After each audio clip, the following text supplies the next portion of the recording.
Atención. Este podcast está diseñado con fines educativos y está dirigido al personal de salud. No debe de ser tomado como una opinión médica.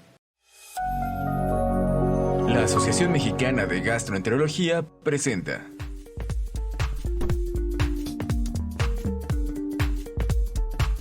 Gastroperlas AMG, conducido por el doctor Luis Valdovinos. Buen día, bienvenidos a este episodio número 35 de Gastroperlas AMG, en el cual contamos con la presencia del doctor Marco Antonio Lira, actual presidente de la AMG, y quien nos permitió hacer esta nueva forma de difusión para la Asociación Mexicana de Gastroenterología. Él actualmente es médico adscrito al Hospital del Prado en Tijuana. Muchas gracias por acompañarnos, doctor Marco. Muchas gracias, Luis, y te agradezco la invitación y todo el apoyo que has dado a la Asociación Mexicana de Gastroenterología de tratar de difundir estas perlas que han sido un éxito. Y como ya lo sabemos, 21 países de Latinoamérica las están escuchando. Felicidades, Luis, y a todo tu equipo. Muchas gracias a ti, Marco, por permitirnos. Y además nos vestimos de gala. Hoy tenemos a un gran amigo, ex residente de nutrición, donde lo conocí. Actualmente emigró a Estados Unidos. Él es el doctor Mauricio García. Actualmente trabaja en la Universidad de Washington en San Luis, Missouri, y es profesor asociado de gastroenterología y de trasplante hepático en Estados Unidos. Y bueno, hoy nos toca hablar de PV, por eso lo invitamos a él. Muchas gracias, Mauricio, por acompañarnos. Muchísimas gracias, Luis, por la invitación. Agradezco también al doctor Lira por la invitación y la oportunidad de estar en esta forma de difusión de la información en un tema tan importante, y agradezco a la Asociación Mexicana de Gastroenterología por esta oportunidad. Mucho gusto estar con ustedes. Y bueno, para comenzar, vamos a aprovechar a nuestro invitado extranjero, que es el doctor Mau. Vamos a preguntarle, siempre comenzamos con esta pregunta básica, ¿no? ¿Cómo se define en este caso la peritonitis bacteriana primaria? Y bueno, y si también nos puede dar una definición de la secundaria el doctor Mauricio. La peritonitis bacteriana primaria se va a definir básicamente como un episodio de infección en el cual se presenta con ausencia de un sitio evidente de infección, y de ahí el término peritonitis bacteriana espontánea. Es decir, no sabemos precisamente el foco de donde se origina esta infección. Suele ser este tipo de peritonitis monomicrobiana. Más del 60% de las bacterias asociadas a estas son gram negativas, y en general su diagnóstico está basado en cuanto a la citología del líquido de ascitis con más de 250 polimorfonucleares, con o sin el cultivo positivo. A diferencia de la peritonitis bacteriana secundaria, donde el fuente o el foco infeccioso es claro, suele ser asociado a dos tipos de peritonitis: la que tiene una solución quirúrgica y la que no necesariamente tiene una solución quirúrgica. Solución quirúrgica nos referimos principalmente a aquellas peritonitis asociadas a perforación de una víscera. Ese es un claro ejemplo de peritonitis secundaria. Y otra peritonitis secundaria es aquella que está relacionada a alguna intervención que hayamos realizado previamente, un evento quirúrgico, o el hecho de poner catéteres, líneas dentro del abdomen, catéteres peritoneales. El desarrollo de una infección asociado a esto es una peritonitis secundaria también. Perfecto, Mauricio nos ha dejado muy clara esta definición de la peritonitis bacteriana primaria y secundaria. Y bueno, en este caso lo que nos compete hablar es de la peritonitis bacteriana primaria, esta famosa enfermedad que se presenta en los cirróticos, como dijo Mauricio, sin algún foco. Doctor Lira, ¿nos podría decir cuál es la incidencia y la mortalidad de esta patología en los pacientes con cirrosis? Muy interesante pregunta. Sabemos que habitualmente llegan los pacientes con citis y muchas veces no tenemos el diagnóstico de peritonitis bacteriana espontánea. La peritonitis bacteriana espontánea es una infección más frecuente en los pacientes con cirrosis, aunque puede haber otros tipos de infecciones. Y los reportes en la literatura son de aproximadamente 10 al 30% de los pacientes hospitalizados, a diferencia de los pacientes ambulatorios, que la prevalencia es mucho menor, de 3.5%. Pero es muy importante que, aunque estén ambulatoriamente, aunque no estén hospitalizados, pensar en peritonitis bacteriana espontánea. El problema es cuando ya están hospitalizados, o sea, la mortalidad intrahospitalaria es aproximadamente del 10 al 50%, dependiendo de los factores de riesgo y, claro, de la disfunción hepática que es muy importante. Y después de un año, pues se incrementa, pues sabemos que más de la mitad de los pacientes mueren, por lo que siempre se ha mencionado que siempre tenemos problemas porque no entran dentro de la clasificación de Merck, que eso lo va a explicar después Mauricio, que es un experto en trasplantes, que esos pacientes cuando se les resuelve el primer cuadro sean sometidos al programa de trasplantes inmediatamente. Muchas gracias, Marco. Y bueno, aquí creo que tocó un punto clave. Nos habla de factores de riesgo. ¿Nos podrías explicar, Mau, o decir cuáles son los factores de riesgo más importantes para presentar este tipo de infección en los pacientes con cirrosis? Claro, los factores de riesgo para presentar peritonitis bacteriana espontánea están a varios niveles. Empezando en el paciente cirrótico, el grado de hipertensión portal es posiblemente el principal factor de riesgo que se asocia al desarrollo de peritonitis bacteriana espontánea. Y esto está en relación que a mayor hipertensión portal hay mayor permeabilidad intestinal y esto conlleva a mayor translocación bacteriana. Y es esta translocación bacteriana del paso de bacterias a nivel intestinal hacia la cavidad abdominal donde se encuentra este líquido que favorece el desarrollo de peritonitis bacteriana espontánea. Es también sabido que pacientes con cirrosis tienen sistema inmunológico disminuido o cierto grado de inmunosupresión y de manera característica lo que favorece la infección de este líquido es que estos pacientes en esa cavidad abdominal, en ese líquido de ascitis, tienen menores niveles de complemento y menor actividad de opsonización de bacterias, lo que favorece el desarrollo de la infección. Muy importante tomar en cuenta que infecciones en sitios distantes de la ascitis también favorecen el desarrollo de peritonitis bacteriana espontánea.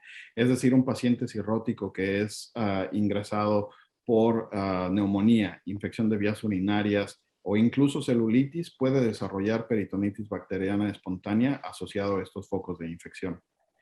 Otros factores de riesgo más fáciles de caracterizar que están en relación sobre todo a lo que estamos evaluando en los pacientes con sus laboratorios y demás, es por ejemplo pacientes que tienen el líquido de ascitis a concentraciones de proteínas menores a 1.5 gramos, se encuentran con mayor riesgo de desarrollar peritonitis bacteriana espontánea.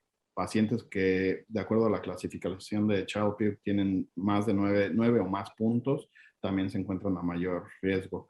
Pacientes con creatinina mayor a 1.2, bilirrubina mayor a 3, son pacientes que debemos de considerar como alto riesgo para desarrollo de peritonitis bacteriana espontánea. Y bueno, cuestiones muy características también. El hecho de un episodio previo de peritonitis bacteriana espontánea es uno de los principales factores de riesgo para el desarrollo de un segundo episodio. De manera interesante también, el uso inapropiado de inhibidores de bomba de protones se ha asociado a mayor frecuencia o mayor riesgo de desarrollo de esta infección. Y de manera muy importante, que vamos a hablar más tarde al respecto de esto, episodios de sangrado de tubo digestivo alto se asocian también con mayor frecuencia y es uno de los principales factores de riesgo para el desarrollo de esta infección. Perfecto, Mau, pues nos has dejado muy claro que existen muchos factores y parece que entre más descompensada o grave esté la hepatopatía es más probable que veamos esto. Y bueno, creo que ahorita al último tocaste un punto clave que tal vez podemos prevenir de alguna manera. Entonces mi siguiente pregunta va enfocada hacia esta, doctor Lira. Ya nos dijo Mau que la hemorragia es un factor de riesgo para desarrollar este tipo de problemas. ¿Podemos hacer algo, Marco, para disminuir en un paciente que tiene hemorragia la probabilidad de que presente PBE?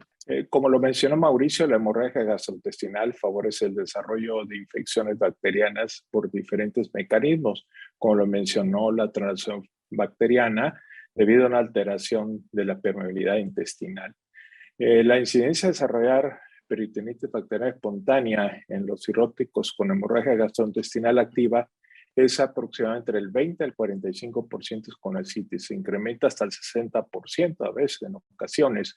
Es muy interesante, en un metaanálisis de 5 estudios de tratamiento de 5 a 7 días, en la mayoría se les dio norfloxacina, que reduce el riesgo de infección y mejoría de la supervivencia. Sin embargo, en estos pacientes se incrementan los métodos invasivos, colocación de catéteres, etcétera, y pueden infectarse por gram positivos, por lo que se deben de utilizar cefalosporinas de tercera generación con mejor respuesta que la norfloxacina, principalmente los pacientes que tienen disfunción hepática avanzada. Justo, pues es algo de lo que recuerdo que pude aprender en la residencia de Mau, ¿no? Cuando estábamos ahí en Nutri, que Mau nos decía que le pusiéramos ceftriaxona a los pacientes que sangraban.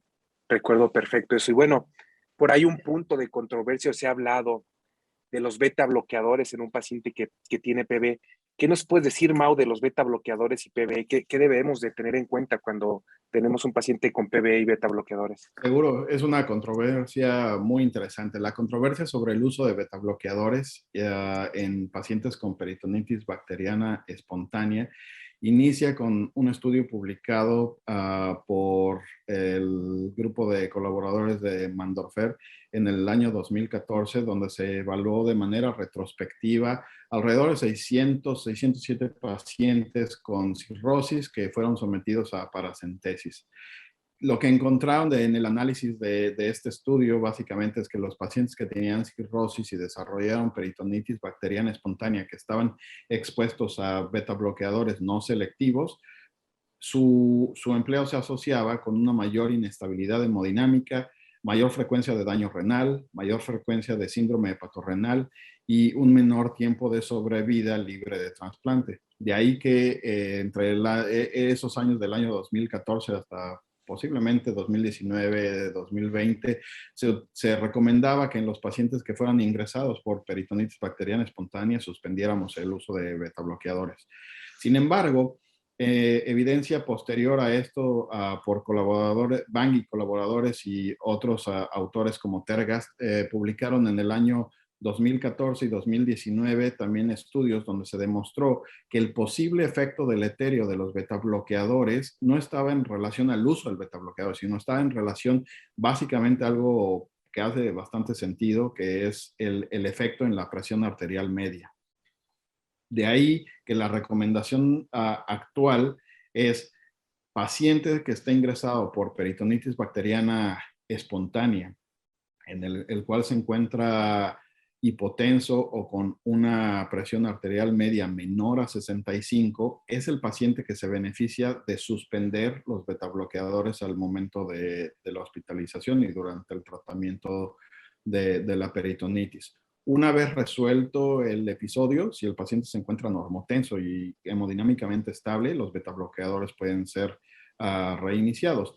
Sin embargo, conforme vamos viendo el avance de estos pacientes, esto trae a colación este concepto sobre la ventana terapéutica del uso de betabloqueadores. Esta limitada ventana terapéutica donde los pacientes realmente obtienen un beneficio sobre el uso de betabloqueadores que tiene mucho en relación con la reserva cardíaca de estos pacientes. El inicio muy temprano de betabloqueadores no tiene mayor beneficio. Es básicamente cierta etapa donde empieza a haber un poco de disminución de la reserva cardíaca, pero el paciente no se encuentra ampliamente descompensado y mantiene su presión arterial media arriba de 65 milímetros de mercurio.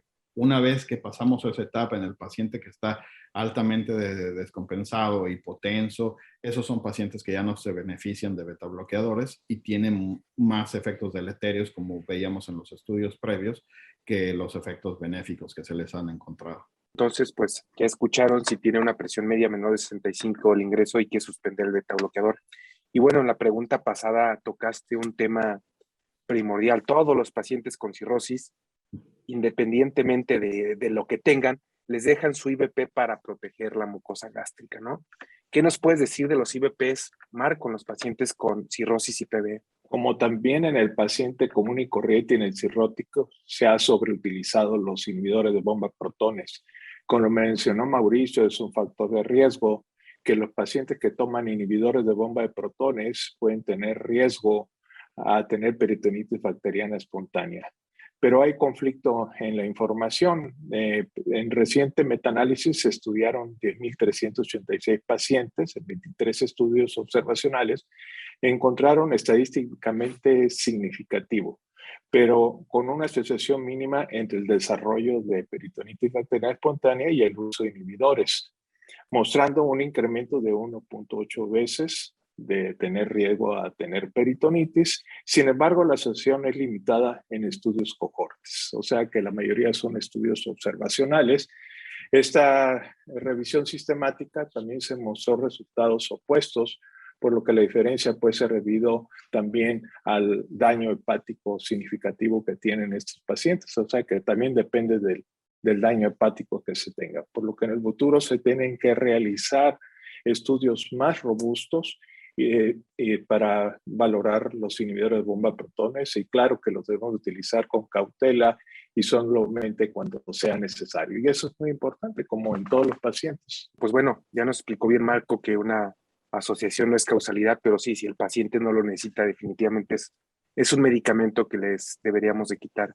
Y bueno, todo este tiempo hemos estado hablando de pacientes con cirrosis y PBE, pero ¿puede existir PBE en un paciente sin cirrosis, Mauricio? Definitivamente, no es una infección exclusiva de pacientes con cirrosis, sin embargo, la amplia mayoría de los pacientes que presentan este padecimiento van a ser pacientes cirróticos con ascitis.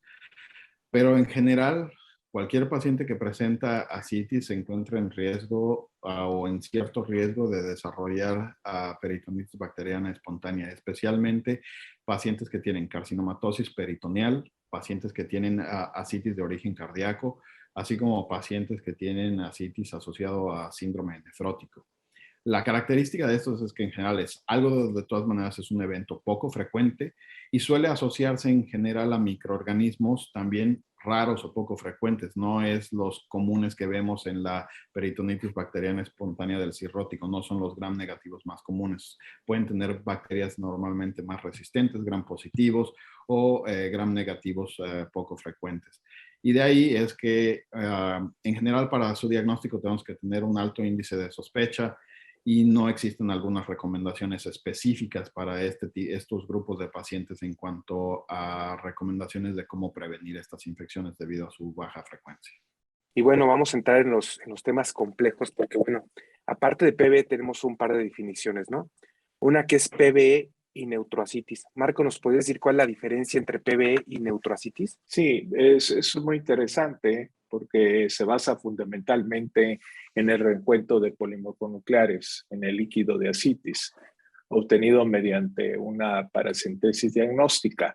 Se establece la existencia de una peritonitis bacteriana espontánea cuando la cifra de polimorfonucleares es igual o superior a 250, como lo mencionó Mauricio, en ausencia de foco infeccioso intraabdominal, que es muy importante descartar porque hay unos padecimientos que pueden tener como pancreatitis o colicistitis que también pueden presentar polimorfonucleares en el líquido de ascitis. Esto probablemente tiene una elevada sensibilidad y especificidad, además de ser extraído un líquido para cultivo, como ya lo mencionaba, por frascos de hemocultivo, que son muy importantes para aerobios y anaerobios. La otra situación que nos enfrentamos en la clínica es cuando encontramos los polimorfonucleares arriba, pero encontramos un cultivo negativo, que esa es tu pregunta, por lo que se ha denominado ascitis neutrocítica de cultivo negativo. Sin embargo, estos pacientes tienen signos y síntomas muy similares a la peritonitis bacteriana espontánea. No obstante, en estos pacientes hay que descartar que el aumento de neutrófilos sea por otras causas, como ascitis hemorrágica, como ya lo mencioné, tuberculosis o pancreatitis. De todas maneras, si nosotros tenemos estos pacientes, debemos darle el mismo manejo que se hace en un paciente que tiene peritonitis bacteriana espontánea. Sí, justo, porque definitivamente estos pacientes los picamos, nos salen los neutrófilos altos, diagnosticamos, iniciamos tratamiento, ¿no? Luego nos damos cuenta que el cultivo es negativo, pero pues ya iniciamos el tratamiento en la mayoría de las ocasiones porque el cultivo tarda 2 o 3 días. Pero bueno, parece que es una buena respuesta. Es una paciente con leucocitos altos que tiene un cultivo negativo, pero lo deberíamos de tratar. Y bueno, Mau, la siguiente pregunta es para ti. ¿Cuál es la diferencia entre PBE y bacteriacitis? Bacteriacitis sería básicamente el otro espectro o el otro lado de la moneda. Lo definiríamos como estos pacientes que tienen un líquido de ascitis en los cuales tenemos menos de 250 polimorfonucleares, pero el cultivo nos resultó positivo. Y entonces, ¿cuál es el punto que vamos a hacer con estos pacientes? En general, los pacientes que tienen bacteriacitis, si son pacientes que se encuentran asintomáticos, no tienen síntomas relativos a la infección, estos pacientes no requieren de tratamiento.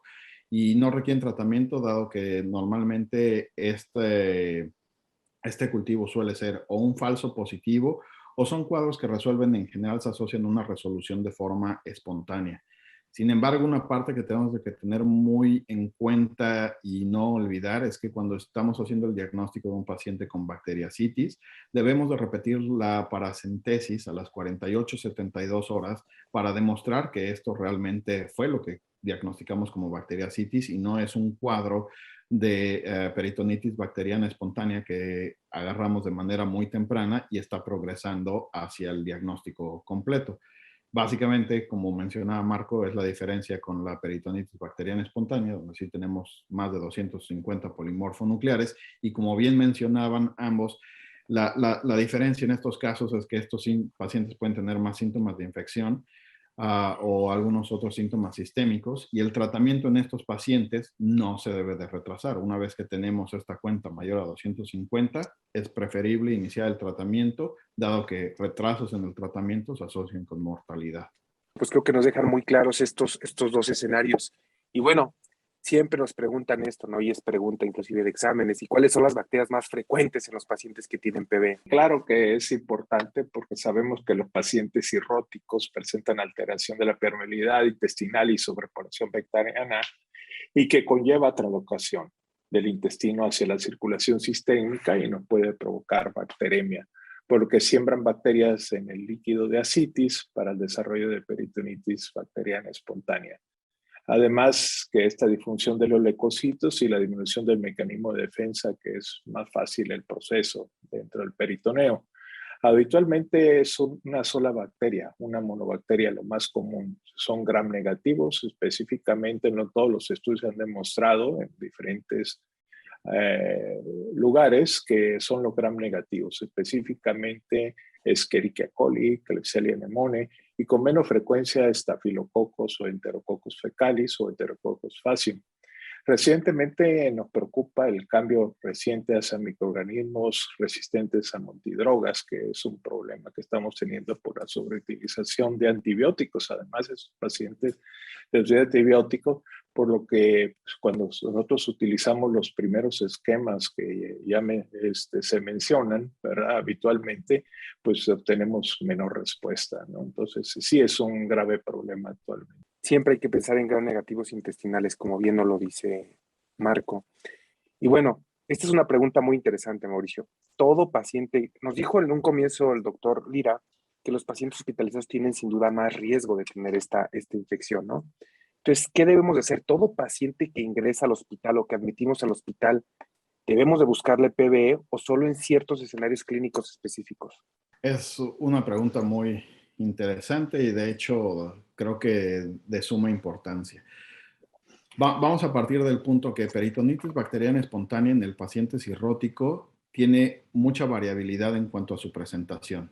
Estamos hablando de pacientes que de por sí ya están enfermos y van a tener muchos otros síntomas que no necesariamente te están reflejando el desarrollo de peritonitis, pero el hecho de un paciente con cirrosis que está teniendo un nuevo episodio de descompensación puede reflejar un episodio de infección, y dentro de esas infecciones que siempre tenemos que tomar en cuenta es peritonitis bacteriana espontánea en el caso de los pacientes que tienen ascitis. Por lo tanto, la recomendación es que todo paciente cirrótico que es hospitalizado de manera urgente o emergente por razones de presentación nueva de encefalopatía hepática, desarrollo de sangrado de tubo digestivo. Básicamente, estos pacientes, si tienen ascitis, se les debe de hacer una punción diagnóstica para descartar esto. ¿Y cuál es, en cuanto me refiero a punción diagnóstica, qué debe de incluir? Debe de incluir la citología y los cultivos al lado de inoculación de los hemocultivos al lado del paciente para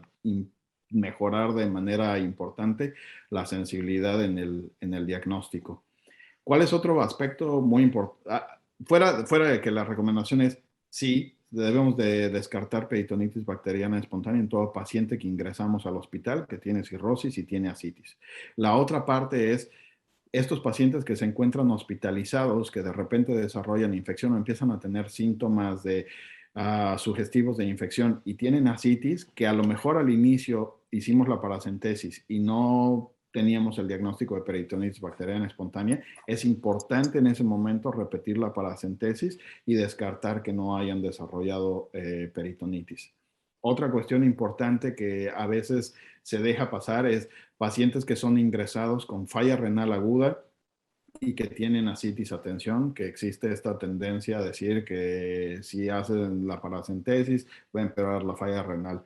No es cierto, se ha demostrado que una paracentesis diagnóstica no va a afectar en nada la función renal de estos pacientes, y sin embargo puede estar esa falla renal asociada a un episodio de infección, por lo cual se debe de descartar de manera muy importante en ellos. Perfecto, pues nos dejó muy claro, Mau, sí hay que pensarlo, tener un alto índice de sospecha de la peritonitis bacteriana espontánea en todo paciente cirrótico que ingrese al hospital. Entonces, ya nos dio la recomendación, no sé, hay que picar y hay que buscarlo. Y por ahí las guías te recomiendan, no hace una recomendación en cuanto al tiempo.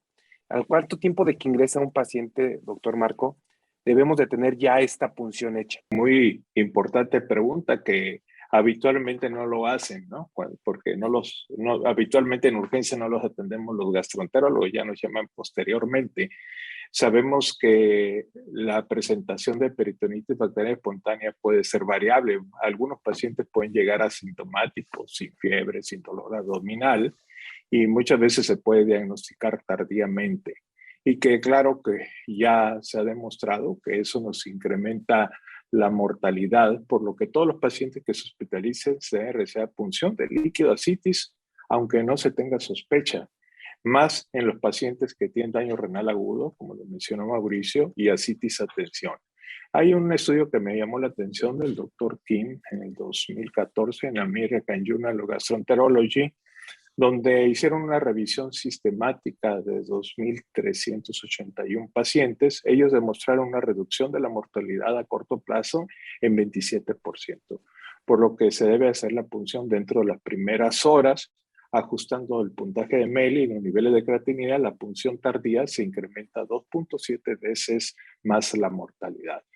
Lo que llama la atención que de todos los estudios, de todos los pacientes que estudiaron el doctor Kim, solamente después de que se resolvió el problema, solamente el 5% fue a trasplante hepático. Pues bueno, entonces yo por ahí leí la guía en una recomendación que me llamó la atención, que no había leído antes, que precisamente leí un poquito para esta entrevista, que decía 6 horas, Mauricio. ¿Ustedes allá en Estados Unidos aplican este punto de corte de 6 horas picar al paciente en menos de las primeras 6 horas? ¿O La solo es una verdad es que, recomendación? la verdad es que eso quisiera que así fuera, pero no sucede tampoco acá en Estados Unidos. Somos muy buenos para hacer guías, pero no para seguirlas. Y la realidad es que es uno de los pleitos de un gastroenterólogo en cualquier lado, y más como hepatólogo, es que te das cuenta que son pacientes que ingresan y pasan, lo que hacen inmediatamente para evitar la paracentesis es que les inician antibióticos. Y bueno, muchas veces la siguiente pregunta va encaminada a eso. Llega el paciente y quieren esperar los tiempos o inclusive corregir los tiempos para poder funcionar el paciente. ¿Esto es necesario hacerlo, Mau? Es algo muy común y que se ve en la práctica diaria. Vamos a empezar hablando. La paracentesis diagnóstica en general es un procedimiento altamente seguro en gente que es experta o en gente que tiene un personal altamente educado en el desarrollo o en la práctica de paracentesis. En este tipo de personal, el riesgo de tener complicaciones como hemorragia en pacientes que tienen tiempos de coagulación prolongados con INR mayor a 2 está demostrado en estudios realizados alrededor del año 2000 y otros alrededor en la clínica Mayo alrededor del año 2010, donde se evaluaban alrededor de uno de los estudios evaluó de manera prospectiva a 1,000 pacientes, y el estudio de la clínica Mayo evaluó de manera también prospectiva casi 5,000 pacientes que fueron sometidos a paracentesis. El riesgo de sangrado en pacientes que tienen un INR mayor a 2 es menor al 0.2%, y el riesgo de muerte asociado a complicaciones de una paracentesis en este tipo de pacientes con tiempos de coagulación prolongado fue menor al 0.016%. Estamos hablando de la paracentesis diagnóstica, que no es lo mismo que la paracentesis de alto volumen, o donde drenamos alrededor de 5 o 10 litros, donde la técnica puede ser diferente y lo que se utiliza es un poco diferente. En cuanto a la corrección de los tiempos de coagulación, es una práctica que no se recomienda en general para el paciente cirrótico. Y no se recomienda porque se ha demostrado recientemente es que el uso de productos sanguíneos, plasma fresco, etcétera, otros productos crioprecipitados, etcétera, de manera rutinaria para corregir el INR, uno, es inefectivo y dos, se asocia con un mayor o un incremento en cuanto a la hipertensión portal y mayor riesgo de complicaciones en estos pacientes, por lo que de forma rutinaria no se recomienda.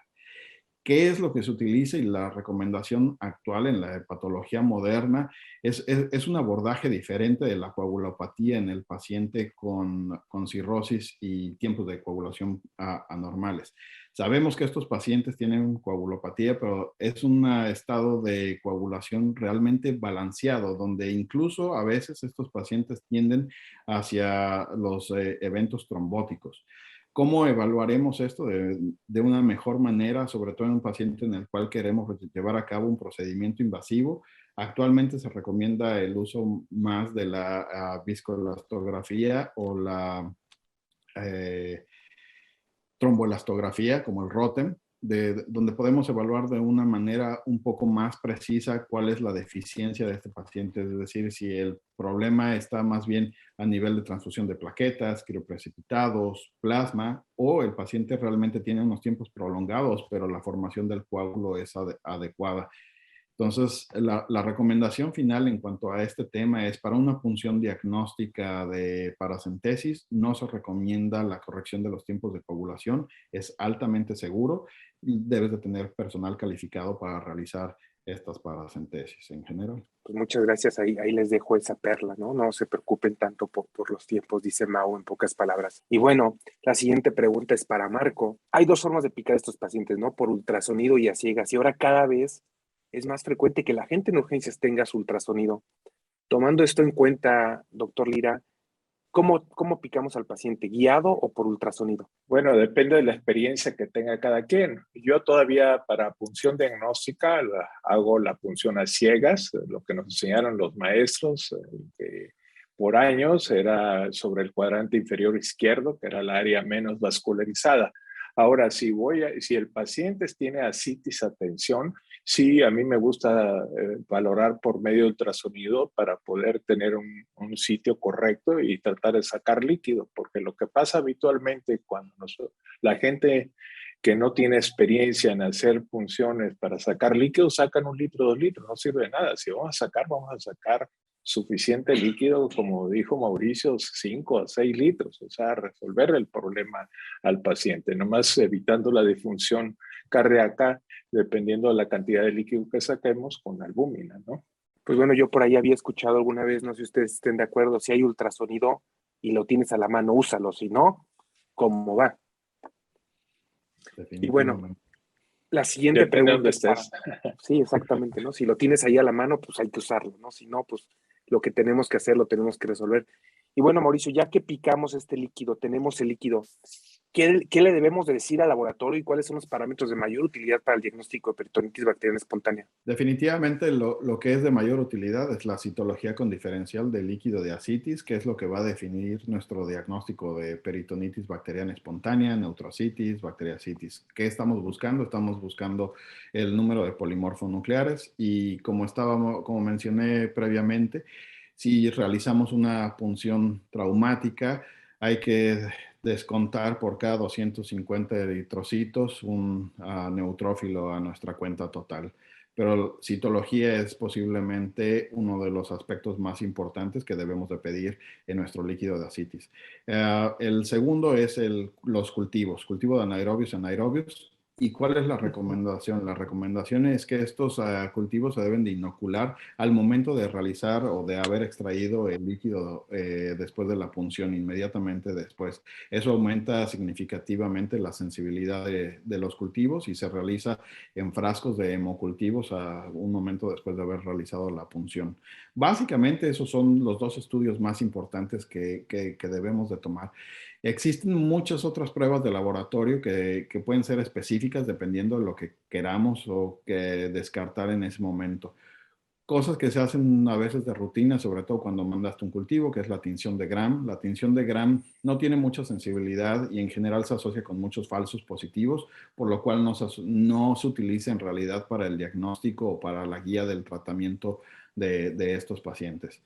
Otras cuestiones importantes que podemos buscar en el líquido de ascitis al momento de investigar a estos pacientes es la concentración total de proteínas, lo cual va a definir posteriormente o puede definir si estos pacientes se encuentran en mayor riesgo de PBE y en definición después para profilaxis, etcétera.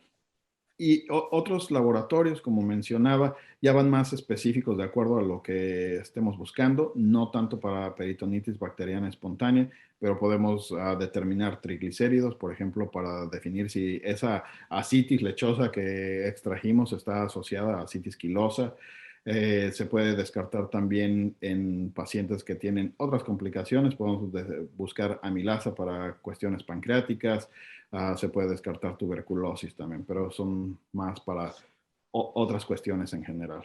Perfecto. Y bueno, esta es una pregunta bastante práctica y que a lo mejor muchos nos hemos hecho. Cuando uno manda citológico, hay un citológico que mandan específicamente a hacer una tinción y nos mandan un citológico por el cúlter. ¿Qué quiere decir el cúlter? Pues meten este líquido al contador de biometría hemática y nos mandan a veces este resultado del cúlter o el conteo automático y el conteo manual. ¿A cuál le debemos de hacer caso, Marco? Porque muchas veces son diferentes. Bueno, tradicionalmente el recuento de neutrófilos se ha hecho manual, el del líquido de ascitis. Uno de los problemas que tenemos con el automático es que podemos encontrar menos neutrófilos, pero recientes estudios muestran excelente correlación entre ambos métodos, por lo que el futuro yo creo que el conteo automático va a reemplazar al manual. Lo único que mencionó Mauricio, si es importante, si es en una punción con ascitis hemorrágica que tenga más de 10.000 hematíes, se debe descontar un polimorfo nuclear por cada 250 hematíes. Pero yo creo que el futuro va a ser el automático. Por ahí, Mau, muchas veces encontramos con que hay gente que pone líquido de ascites las tiras reactivas urinarias para un diagnóstico más rápido, se decía. ¿Estas son útiles, Mauricio? Fue o es una idea muy atractiva para llevar a cabo el diagnóstico al lado de la cama del paciente. Sin embargo, tienen un problema en cuanto a su desarrollo como prueba diagnóstica. Y el principal problema de las tiras reactivas es la variabilidad en cuanto a su sensibilidad. Su sensibilidad en muchos estudios que las han evaluado en los últimos 10 años se han reportado desde el 31 hasta el 100% de sensibilidad. La especificidad es un poco menos variable, alrededor del 80 al 100%. Lo cual es el problema con una sensibilidad tan variable. El problema es que podemos tener el riesgo de muchos falsos negativos y en infecciones donde el tratamiento tardío o el no reconocer una infección de este estilo conlleva un aumento en la mortalidad del paciente, no nos podemos dar el lujo de haber perdido la posibilidad de diagnosticar de manera oportuna al paciente. Por lo tanto, las tiras reactivas actualmente no se recomiendan como una prueba diagnóstica al lado de la cama del paciente. Claro, si es lo único que se tiene, bueno, puede ayudar en el diagnóstico y a veces, dependiendo de dónde estemos practicando, puede ser lo único que tengamos a la mano y puede llegar a ser útil, pero hay que tener en cuenta que podemos tener falsos negativos y ahí es donde la sospecha clínica pues, puede llevar más, guiar más el tratamiento. Se están desarrollando actualmente tiras reactivas que se están evaluando para su desarrollo exclusivamente en líquido de ascitis y estos estudios están aún en desarrollo y aún no se cuentan con ellas de manera comercial. Pero principalmente ese es el mayor problema de las tiras reactivas. Y bueno, ya han soplado, por ahí nos han adelantado un poquito, pero creo que vale la pena que lo recalquemos como un punto. Una vez que hacemos la paracentesis, ¿cómo debemos de hacer el cultivo, Marco? Además del recuento celular, que ya se ha comentado en varias ocasiones, se debe extraer una muestra, se debe obtener una buena cantidad, mínimo 10 mililitros en el frasco de hemocultivo, como ya lo hemos mencionado en varias ocasiones, tanto para aerobios y anaerobios.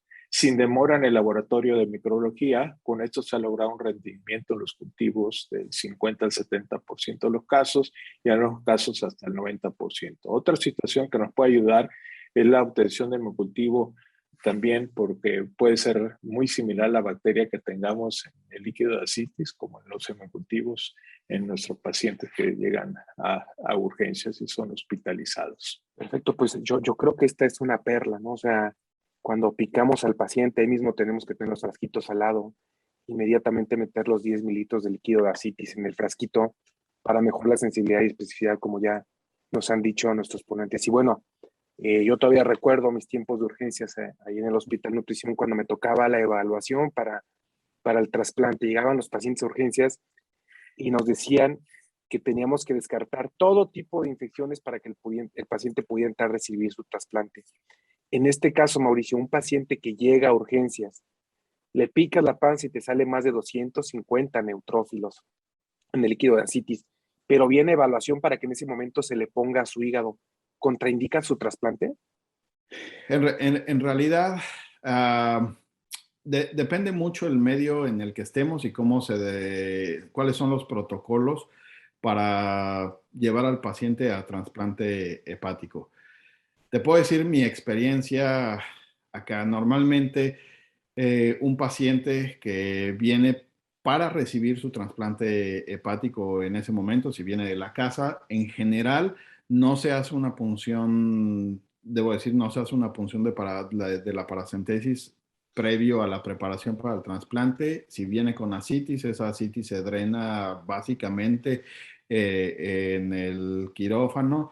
Y si esa ascitis resulta con algún cultivo, esos pacientes reciben tratamiento inmediatamente desde el momento de la cirugía y posteriormente, y no hay mayores complicaciones.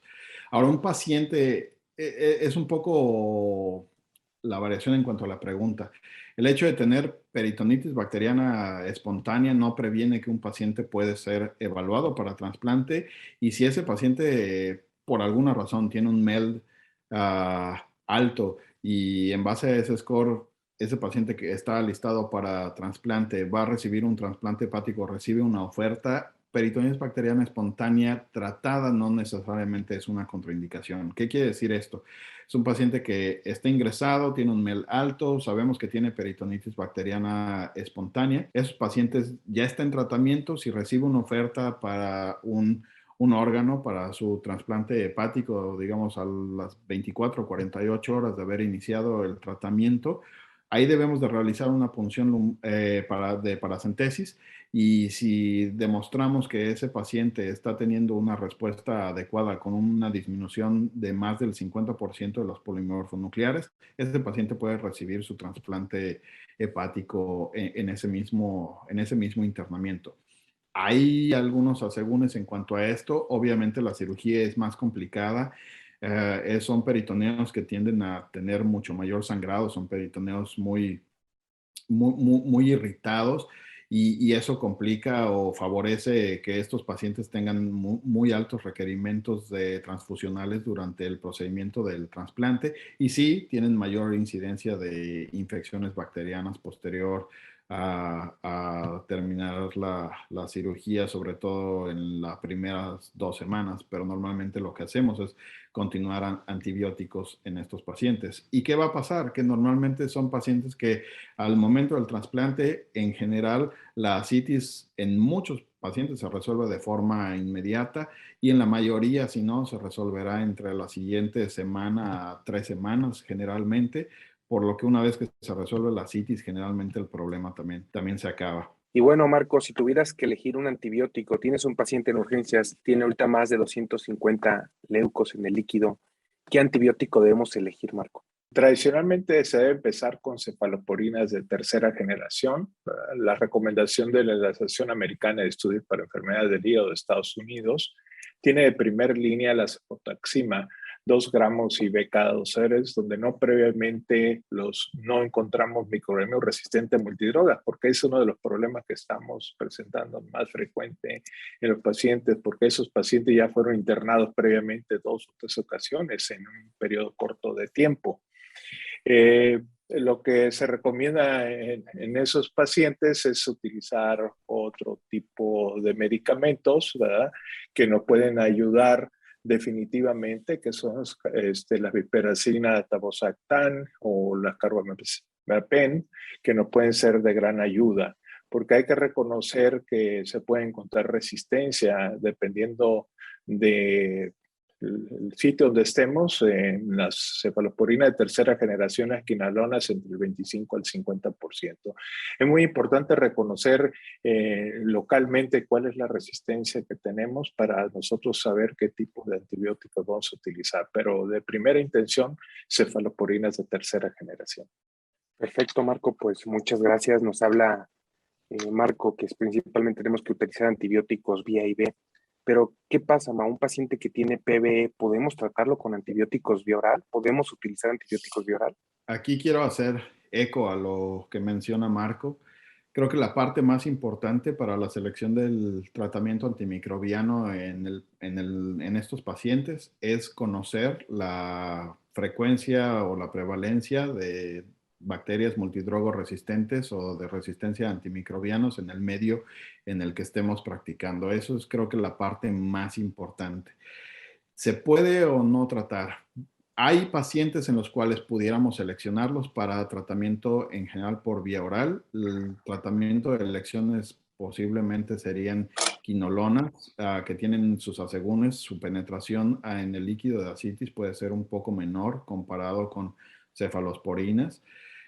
Pero quinolonas en un paciente que se encuentra hemodinámicamente estable, que tiene un Child-Pugh bajo o un MELD bajo, que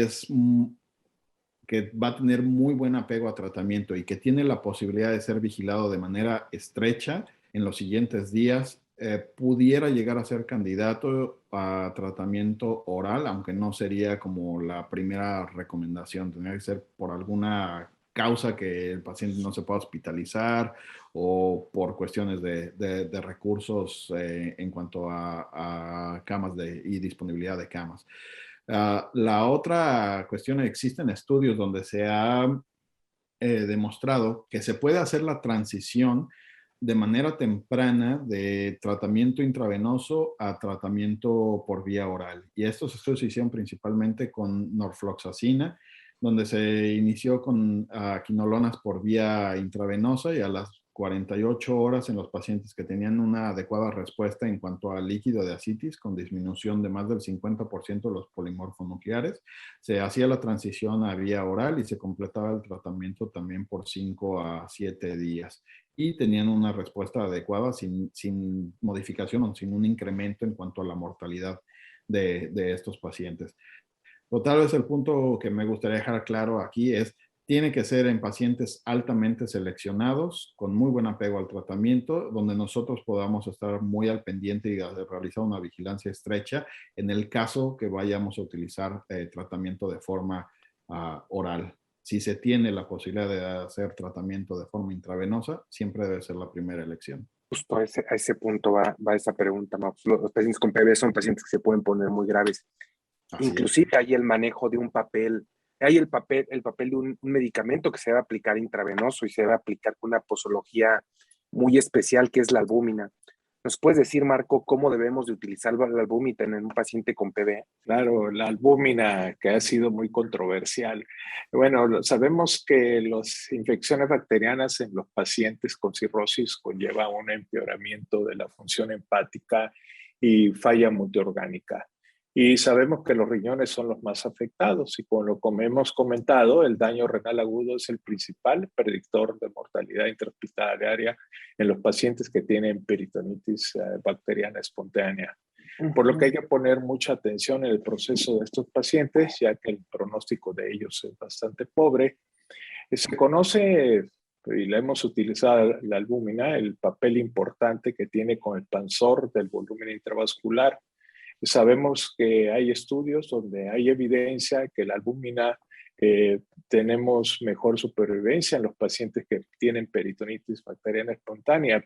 Y como lo mencionó Mauricio, principalmente los pacientes que tienen disfunción renal, que tienen un nitrógeno de urea arriba de 30, una creatinina arriba de 1.0, una descompensación severa con bilirrubinas arriba de 5 miligramos por decilitros, por lo que juega un papel muy importante la albúmina en el progreso de que no tengamos un daño renal posteriormente.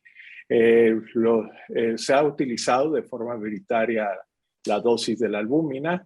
En el primer día se utiliza un 1.5 kilogramos de peso y al tercer día de 1 gramo por kilogramo al día. Entonces, realmente cada día hay más estudios sobre la albúmina y no solamente en la peritonitis bacteriana espontánea, sino que se ha demostrado que su efecto antiinflamatorio, aunque hay discordancia actualmente en los estudios ingleses, demuestran que no es tanto. Entonces, realmente pues tenemos mucho que aprender todavía sobre la albúmina y saber los efectos a futuro en los pacientes que están en espera de trasplante hepático. Digo, la albúmina es un medicamento caro. Yo lo sigo usando tal cual tú lo dijiste. Marco 1.5 a la primera dosis y 1 a las 48 horas. ¿Ustedes, Mauricio, allá en Estados Unidos lo utilizan igual? La recomendación es igual, está basada en las recomendaciones de las guías para el tratamiento de ascitis y PB de la Asociación para el Estudio del Hígado.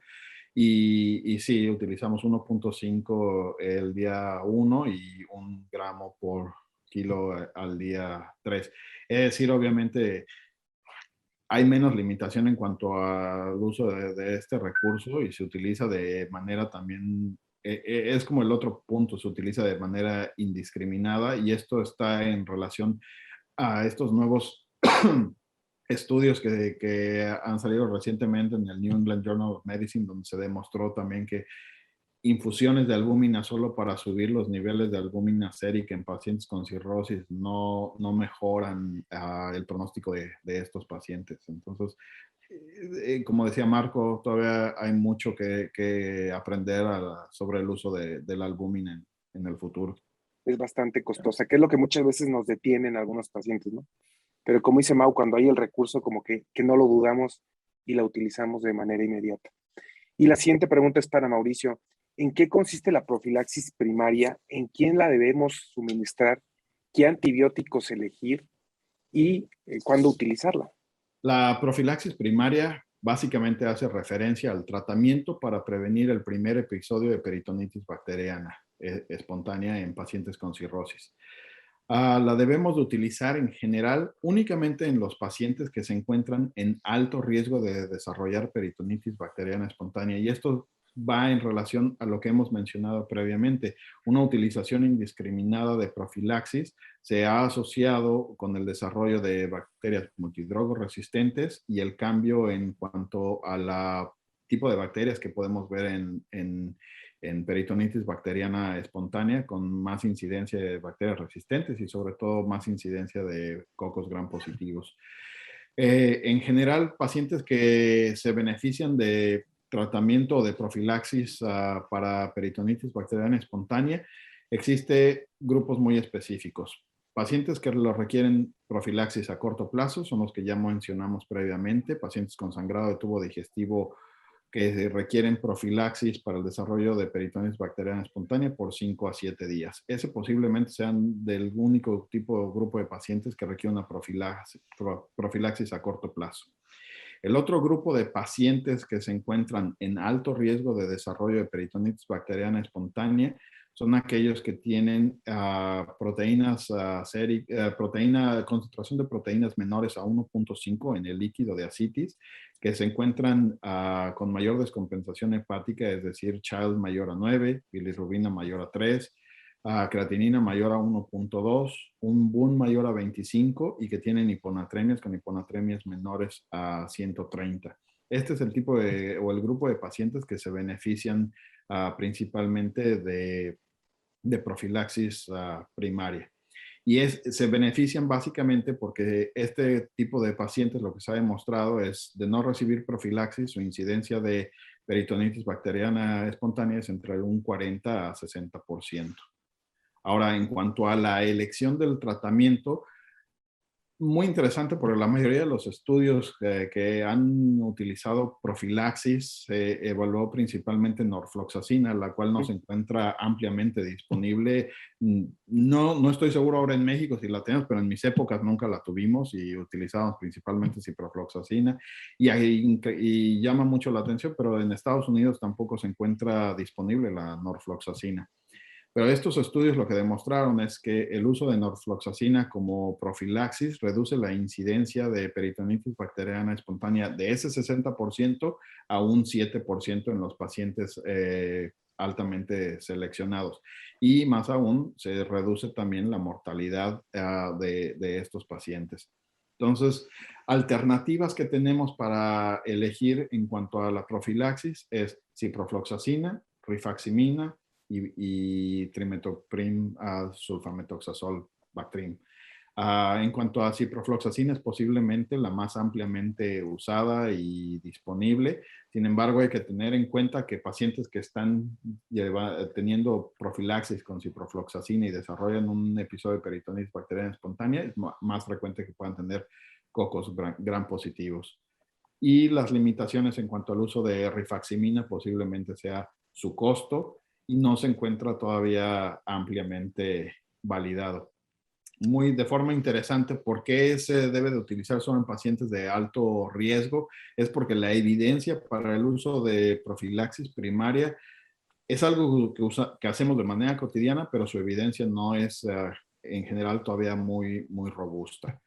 Y hay otro grupo especial de pacientes para el uso de profilaxis primaria, que son pacientes hospitalizados con ascitis, que no tienen en ese momento infección, pero que su concentración de proteínas en el líquido de ascitis es menor a 1 gramo. Ese tipo de pacientes también se beneficia de profilaxis con ciprofloxacina en general, 500 miligramos diarios durante el tiempo de la hospitalización, y se termina el tratamiento o la profilaxis al momento de que el paciente es dado de alta. Perfecto, Mauricio. Y bueno, también tenemos una profilaxis secundaria. Le vamos a preguntar a Marco en qué consiste la profilaxis secundaria, en quién la debemos de suministrar, qué antibiótico debemos elegir.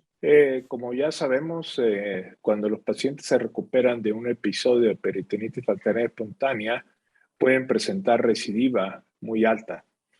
El uso de profilaxis de antibiótico es ampliamente establecido en estos pacientes.